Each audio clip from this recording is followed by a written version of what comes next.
नमस्कार, चंद्रकांत भी भट्ट अमेरिका से। मौसम ठंडा है, धीरे धीरे सीज़न ख़त्म होने जा रही है विंटर की। सोचा चलो आज आपके लिए कुछ अच्छा पिरस दो। जिनके रही भावना जैसी, प्रभु मूर्ति तिन्ह देखी तैसी। देखी रूप महारणवीरा, मनहु वीर रसु धरे शरीरा। डरे कुटिल नृप प्रभु ही निहारी, मनहु भयानक मूर्ति भारी। रहे असुर छल छोनि बेशा, तिन्ह प्रभु प्रकट काल सम देखा। पूर्वा सिंह देखे दो भाई, नरभूषण लोचन सखुदाई। नारी बिलोक की हिंग हर्षि हियम, निज निज रुचि अनुरूप।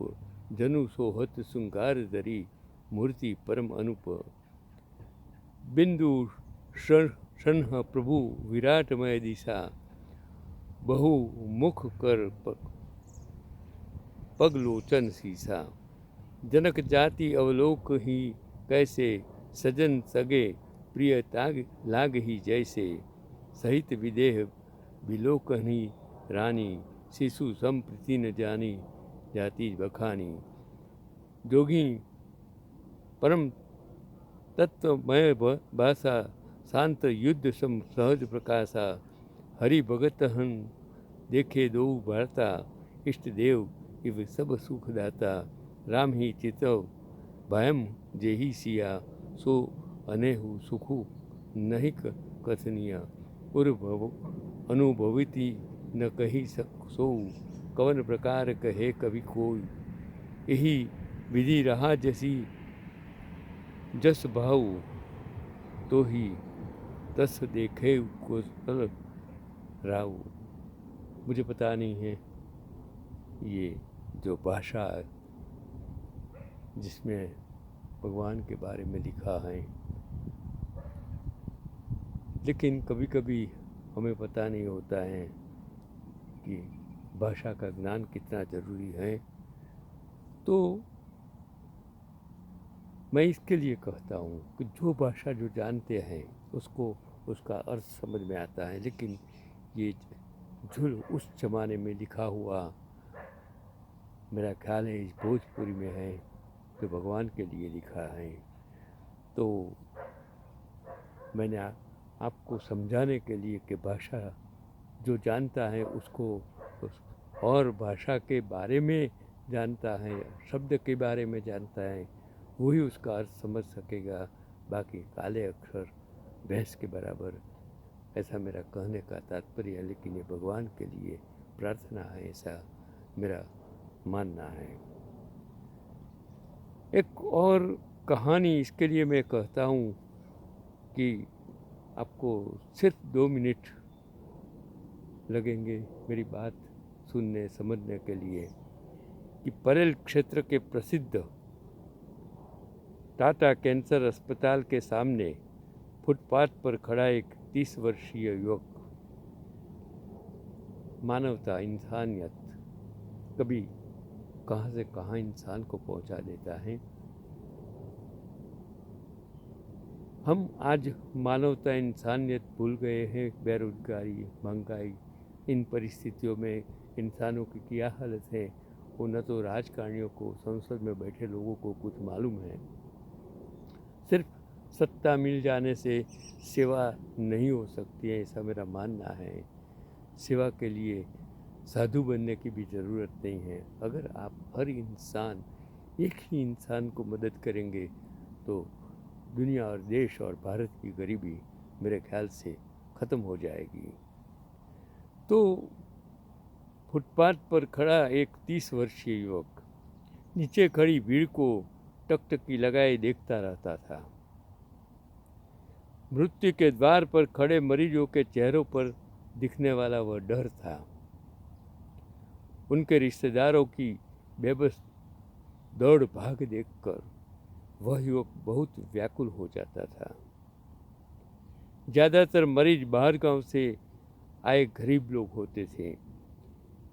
किससे मिलना है, क्या करना है, उन्हें कुछ पता ही नहीं होता है।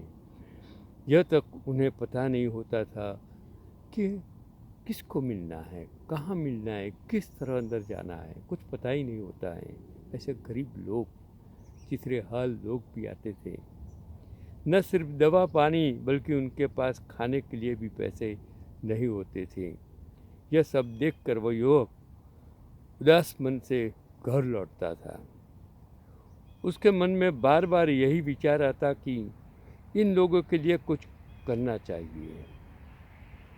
अगर आपके दिल में मानवता है, इंसानियत है, तो आप सोचेंगे कि जो सामने जो लोग खड़े हैं, लाइनों में खड़े हैं, उसकी हालत क्यों खराब है, उसके लिए क्या कर सकते हैं। तो दिन रात उसने इसी सोच में खुद को लगा दिया और एक दिन उसने उसका हल निकालने की कोशिश की और निकाल ही दिया। अपना अच्छी तरह चल रहा होटल उसने किराए पर दे दिया और कुछ पैसे इकट्ठा कर दिए और वो थी टाटा अस्पताल के सामने मैं बात करता हूँ। कोंडाजी चाल के रास्ते पर अपना यज्ञ शुरू किया। एक ऐसा यज्ञ जो अगले 27 सालों तक अविरत चलता रहा है और चलता रहेगा। यह खुद उसे भी अंदाज़ा नहीं था। कैंसरग्रस्त मरीजों और उनके परिवार को मुफ्त भोजन देने की उसकी यह पहल क्षेत्र के अनगिनत लोगों को पसंद आई। शुरुआत में 50-60 लोगों को भोजन देने का यह उसका प्रयास था। धीरे धीरे 100, 200, 300 तक पहुंचा और फिर अनगिनत मददगार उससे जुड़ते गए। ऐसा एक वृद्धाश्रम महिपत सिंह चौहान चला रहा है गुजरात में। छोटी सी शुरुआत से आज हर रोज़ मैं उसका वीडियो देखता हूँ। आप भी देखें कि वृद्धों की क्या हालत है, कैसे कैसे लोग वो वृद्धाश्रम में आकर छोड़ जाते हैं और वो हर रोज़ एक न एक वीडियो रखता है।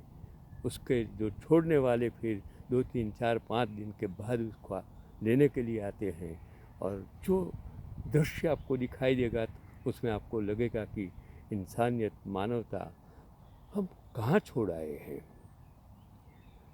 मैं आगे बात करता हूँ कि साल दर साल यह कार्य बढ़ता गया। न ठंड, न गर्मी, न मुंबई की तेज बारिश उसके इस यज्ञ को न तो रोक पाई।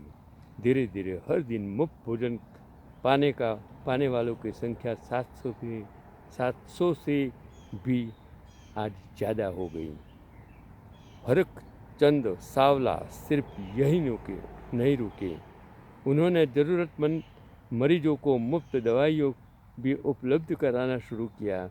इसके लिए उन्होंने एक दवा बैंक खोली जिसमें 3 फार्मासिस्ट, 3 डॉक्टर और कई समाजसेवी कार्यरत हैं। कैंसर से पीड़ित बच्चों के लिए उन्होंने टॉय बैंक भी शुरू किया। आज उनका स्थापित जीवन ज्योति ट्रस्ट 60 से अधिक सामाजिक कार्यों में लगा हुआ है और 57 वर्षीय हरकचंद सावला आज भी उसी जोश से सेवा में लगे हुए हैं। उनके इस अतुलनीय कार्य और समर्पण को शत मैं नमन करता हूँ। हमारे देश में करोड़ों लोग 24 साल तक क्रिकेट खेलने वाले सचिन तेंदुलकर को भगवान मानते हैं, लेकिन 27 वर्षों में 10-12 लाख कैंसरग्रस्त मरीजों और उनके परिजनों को मुफ्त भोजन देने वालों को हम क्या कहेंगे। मुंबई के हरकचंद सावला को शायद ही कोई जानता हो।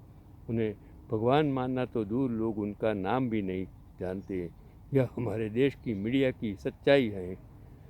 जो करोड़ों भक्त पंढरपुर के विठोबा, प्रभादेवी के सिद्धि विनायक, शिरडी के साईं बाबा, तिरुपति के बालाजी या अन्य मंदिरों में भगवान की खोज में जाते हैं, उन्हें भगवान कभी नहीं मिलेंगे। भगवान तो हमारे आसपास ही होते हैं, लेकिन हमें उनकी पहचान नहीं होती। हम बस कभी बापू, कभी महाराज, कभी बाबा के पीछे भागते रहते हैं। सभी बाबा, महाराज, बापू अरबपति बन जाते हैं, लेकिन हमारी परेशानियाँ और दुख जीवन भर खत्म नहीं होते। पिछले 27 सालों में लाखों कैंसरग्रस्त मरीजों और उनके परिवार जनों को भगवान मिले तो हरकचंद सावला के रूप में। जैसे आप कविताएं, चुटकुले, खबरें और अन्य संदेश तुरंत आगे भेजते हैं, वैसे ही यह संदेश भी हर किसी को भेजें। ऐसे महान व्यक्ति को सम्मान मिलना चाहिए, उन्हें प्रसिद्धि मिलनी चाहिए। कृपया इस संदेश जरूर साझा करें ताकि कभी न कभी यह उस देवता समान व्यक्ति तक पहुँचे और हम उन्हें धन्यवाद दे सकें।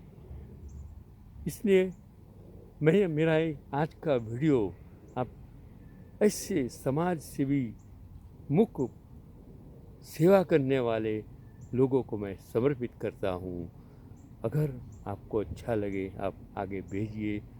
ऐसे लोग वो न तो प्रसिद्धि के लिए करते हैं, न तो प्रशस्ति के लिए करते हैं, न तो सत्ता के लिए करते हैं, न तो कोई पद्मश्री अवार्ड के लिए करते हैं, न तो संसद सभ्य बनने के लिए करते हैं। बस वो दिल से एक इंसान बन के, मानव बन के, मानवता और इंसानियत के लिए करते हैं।